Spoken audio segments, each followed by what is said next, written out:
the time for the soul to come out.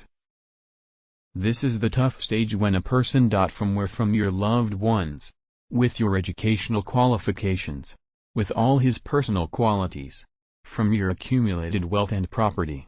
He always shakes his hands and sets off on a long journey and takes only good and bad deeds with him. So the conditions of this stage are not able to be described by the dying person. That is why Allah says, when the soul will be pulled from the whole body and stuck in the collarbone, and people will say that there is someone who blows brooms, someone who takes medicine. Although the dying person understands that now is the time of separation, it has come. Due to the intensity of the exodus, its leg is clinging to the other leg. This is the time to meet your Lord. Surah Al-Qiyamah, 26-30 /. When the soul comes out and reaches the throat, and you see the dead person dying with your eyes, at that time we are closer to him than you. But you cannot see.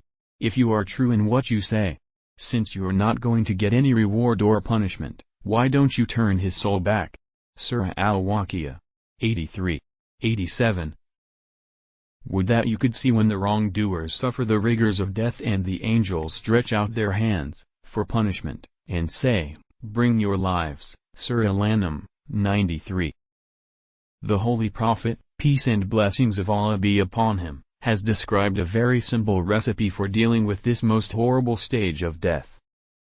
Indeed, charity cools the wrath of Allah and saves from a bad death, and Allah Almighty says, indeed charity cools the wrath of Allah and saves from a bad death. Surah Al-Munafiqun, 11-10 /. And remember, so remembrance benefits the believers. And keep advising, because advice benefits those who believe. Surah Al-Dariyat, 55-56.